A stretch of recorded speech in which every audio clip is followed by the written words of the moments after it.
probably kind of a fairly interesting story over time, and some of the things I'm doing, and I keep learning, and all of those kinds of things. And this morning, no, yesterday, last night, I was up on a soccer field up in the kind of northwest part of Edmonton. They've got city finals up there, and I had volunteered as a field marshal, which basically is you watch the game and then you take the sheets and the results of the game down to the official center so that they can check them off.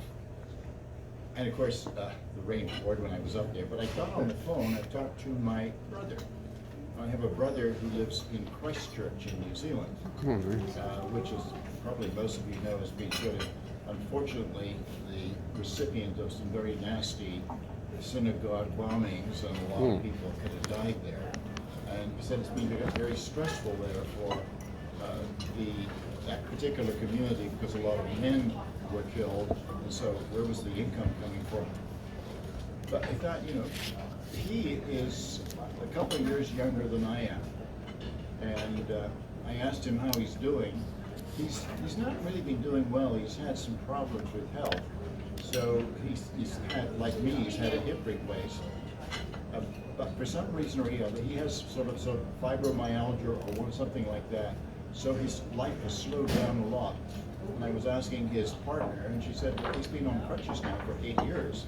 And I'm thinking, oh my God, how would I like to kind of live like that? That would be kind of really kind of very stressful, and not being able to get around and but I thought I would sort of shock you. I may shock you, I don't know. Anybody know how old I am? 57. Go ahead, guess. Go ahead.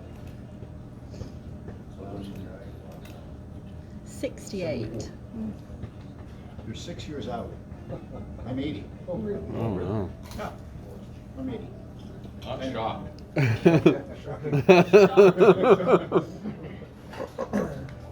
I was at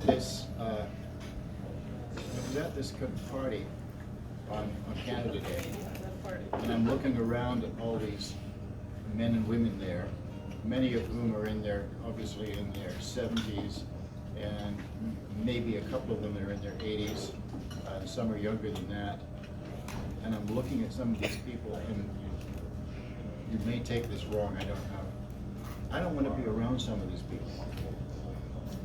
They don't have the same sort of standards that I do. I love being with you guys. We love you too. But you know something? I gravitate towards younger people who are interested in living.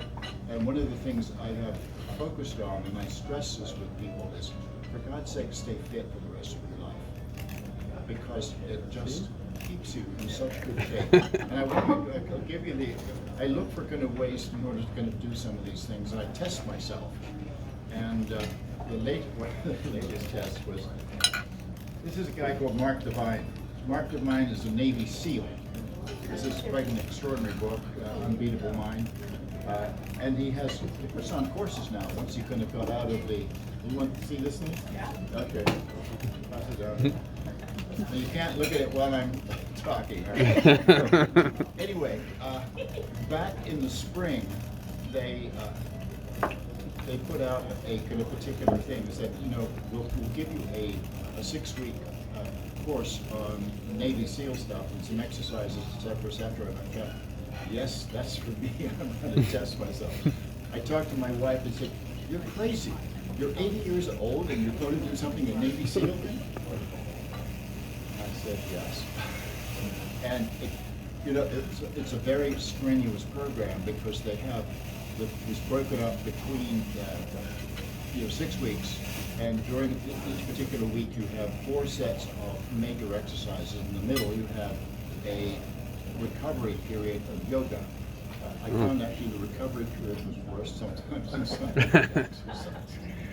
But it's very stressful because in the workout stuff they do here, they have a warm-up, and then they do specific exercises with weights or stamina, and then they do what I think called work capacity. And work capacity is either about 10 to 15 minutes of just going. And some of the setups, one of the last ones I did was what they call a descending ladder, in which they you have to start with a set of particular exercises. So you had pull-ups, burpees, and it starts with you do 18 of these. Got it? And then you comes down to 15, and then 12, 9, 6, 3. You're exhausted by the time you get through some of this stuff. But I tell you, it's very demanding, and I found it was actually kind of very useful. I could do it, which was sort of some sharp people. And I have to tell you, on this party, on Canada Day, I'm talking to this guy next to me, and I'm telling him about this, and there are other people listening, and I said, would you do this, or would you encourage it? And he said, yeah, you do it. And that's fine, go ahead and do it. And I said, well, what do you do for exercise? And he said, well, I run, but I'd like to do some more weights and things like that. And okay, and he said, well, what are you kind of planning to do now? Well, he wants to keep running, but he's got some issues. And this is a very interesting guy. His name is Paul. His last name happens to be Winnick, which means he's the chief of Canada's Army. So it was interesting to talk to him about the need for exercise and what he does, that sort of thing. So I've looked for opportunities like this throughout life. One of the things I used to run a lot, kind of thousands of miles probably. I did 8 marathons, and marathons are challenging things. You either know whether you're fit or not when you run a marathon, and sometimes it catches up on you. Anybody ever done a marathon and hit the wall? Hitting the wall is not nice. And I ran this particular marathon in Eugene, Oregon, and I thought I'm going to go under 250, 2 hours and 50 minutes for a marathon. I thought, yeah, I can do that. I've gone just under 3 hours, so I've done it. But my God, I got to the 20K mark in the marathon, and I had just done a 20K race about 3 or 4 weeks before, and the timing for that was kind of 1:23 at the finish, and I passed the 1:20 mark at quite literally that particular mark at 1:20. What are you going to do?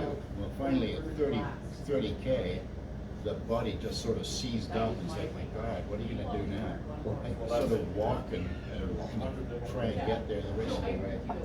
But you're looking at hurt, right? It did hurt. So, SEALFIT, that was just crazy for me. And right now I'm doing some other studying, and this is interesting. How many of you know about ClickFunnels? Anybody? Yeah, you're sort of, it's a very, very interesting program by a guy called Russell Brunson. I'd heard of him a number of years before. And Bill and I were just mentioning earlier the fact that a lot of the stuff we talk about these days for selling, etc., is storytelling. And this book and this stuff that he does is very much involved with storytelling and trying to get to people's attention through story rather than trying to sell strongly. And it's a very interesting process. And this is again a 6-week program, and I'm trying to learn something every day, which is partly why this morning I was sort of carried away and looking at what I was going to do today and stuff coming up. But storytelling seems to be a major thing in here. So if any of you are kind of thinking, and of course you're in an area where storytelling is classic, really, but I think just about everybody says, because it's a very personal thing, and you start to understand and people's own stories, your own story as somebody who's actually kind of the head of your company and promoting it is an extraordinarily good way to begin the sales process. What was your experience? Why did you start doing this? Very, very useful. I want to talk very briefly about, well, let me go back a little bit. I came to Canada, I came to Canada from Britain back in early 1960. I came and worked over here in what they call the fair circuit, which was the Edmonton, whatever the exhibition, the Calgary Stampede, Saskatoon, and Regina. and I kind of traveled around these places. That was my first introduction to Canada, and it was fascinating. Can you imagine doing that? Well, it was great fun. It really was. Yeah. And I learned a lot. I learned a lot. And then when I decided finally that I was going to come to Canada permanently for university, I decided that, you know, I was going to work here. So I went to Montreal, started actually as a chartered accountant with Pete Murray, which was a big mistake because the chartered accountancy has never kind of, kind of suffered as much probably as when I was there. They still don't. Still, yeah, I know, it's not my favorite thing. I discovered I was a terrible accountant. So instead I decided I would go into, yeah, no problem. My father was a doctor. For some reason or other I thought, hey, hospital administration's the thing for me.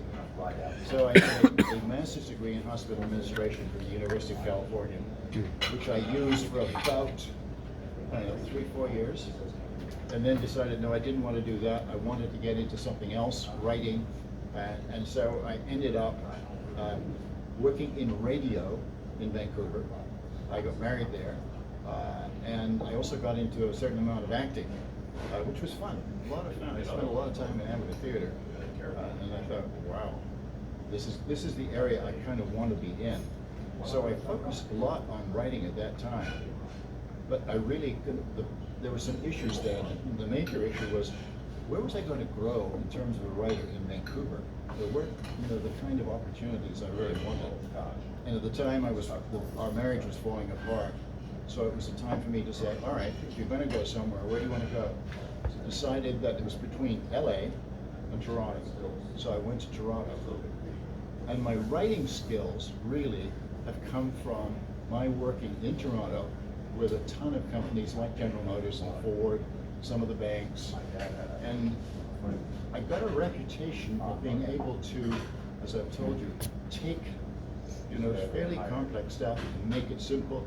I can do shows and things like that.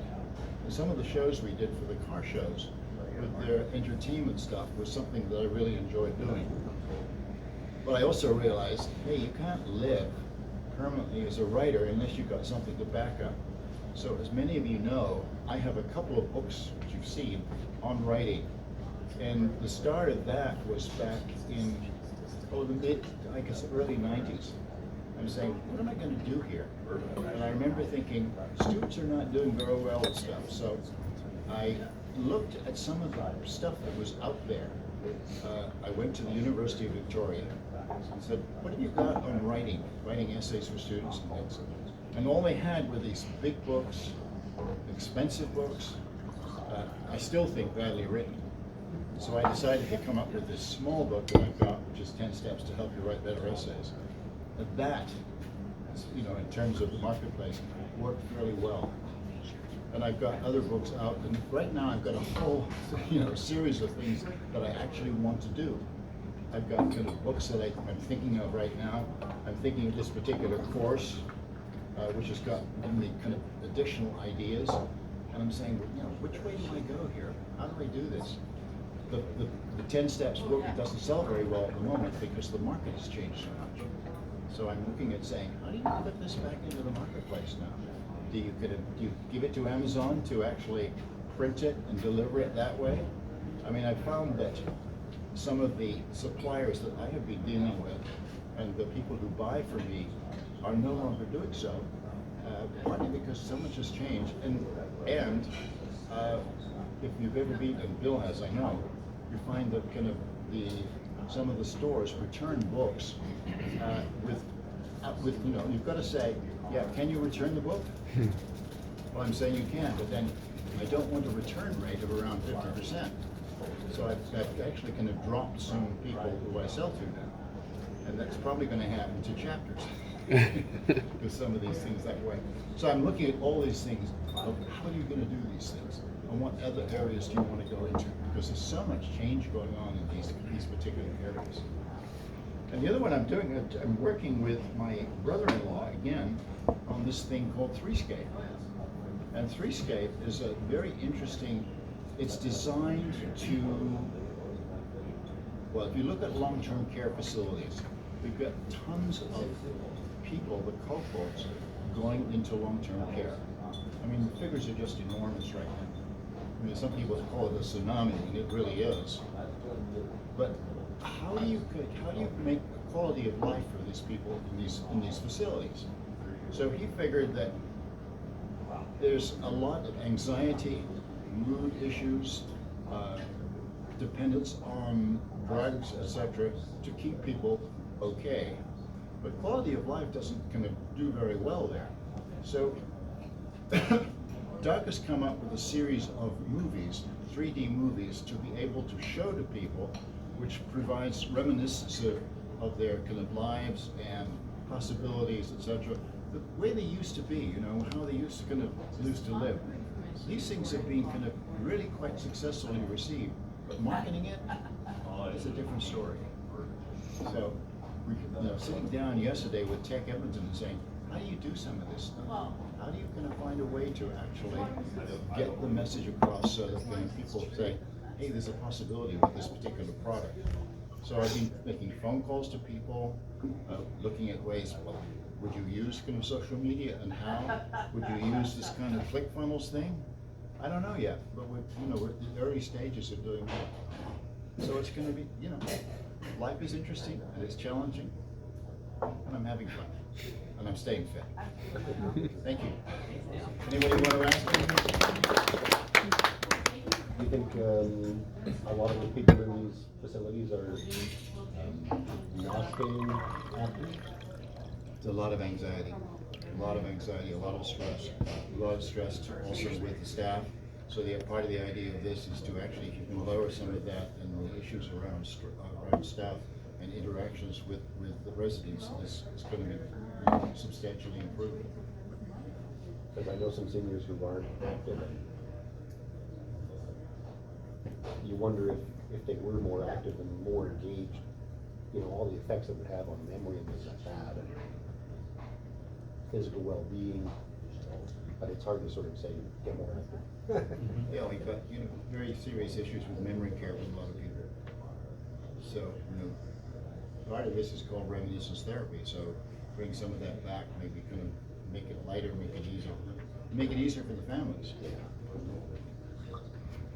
Yeah. With regards to your essay book, Yes. do you are you global? Am I global? Yes. Yes, I mean, you can get the book online, both, let me put it this way, you can get the ebook online anywhere. In the UK, yes. Yeah? Because I actually had it on sale in Foyles at one time.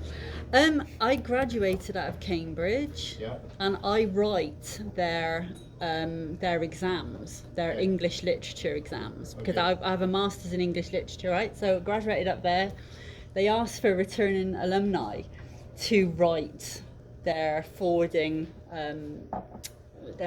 exams. So I write their exam. It's a 9-hour exam on Macbeth, and I'm sure people have used your book. It's kind of triggering something because I tell you what, if you come back here next week or so, I will bring a copy for you. yeah, I'm quite frankly, a tool like that, because a lot of people don't know how to start. I mean, I write for them. I also write for like your junior high and sort of senior schools, like high school, back in the UK. I write their exams for them as well, and that is such a useful tool to be able to set out, because there is a strategy, obviously, as you well know, how to structure a proper essay. And people don't realise there's actually 3 sections to it. There is a beginning, middle, and an end. And most people get the beginning and the end, and there's nothing in the middle.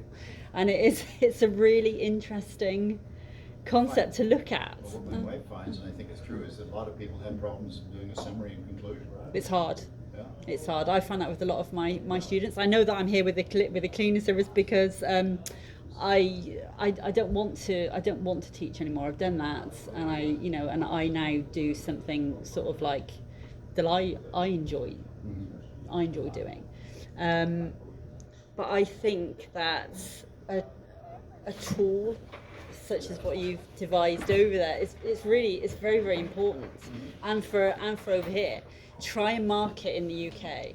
because that's, you know, we really need something like that over there, because I've seen a gap, you know, especially with my senior school, high school students. Half of them don't know how to Primarily write. for high schools and first year college, university. It's hard, isn't it? Yeah. That's what it's for. Yeah. That's where I'm seeing a notable gap. So there's a huge market for your work. I have no idea why on earth it But isn't you do selling more. something, then you run into the whole question of marketing and distribution. Yeah. And, you know, I'm beginning to think that probably the best way to do this is, thinking seriously of the kind of Amazon sort of print on demand. Yeah. That way, you know, it's going out to that person who orders it, as opposed to you're sending a bunch of books to a bookstore and getting them back. Yeah. I really got pissed off with Follett. Anybody know who Follett is? Yeah. Follett is probably the biggest college bookstore operation in the U.S. and in Canada, actually. They're owned by Baker and Taylor, which is also one of these huge distributors. And the books, if you say, you know, the thing is returned, they abuse it. They don't pay any attention to it. So if they don't want the book, they just send it back automatically. And this is what Chapters is starting. So, especially, you know, I know darn well that they're actually supposed to be ordering from demand from a customer. So I've sent books to the various bookstores. Some come back. So that's the issue. And more of it. Can it not be sent out on a buy and keep? Sorry? Like, can it not be sent out like a buy and keep? I don't know. I do know that a lot of students do return their books, but like certain categories of books aren't returnable.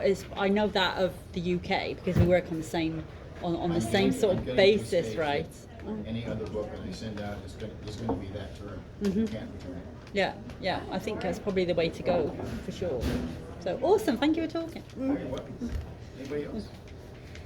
I can relax. Finish my coffee.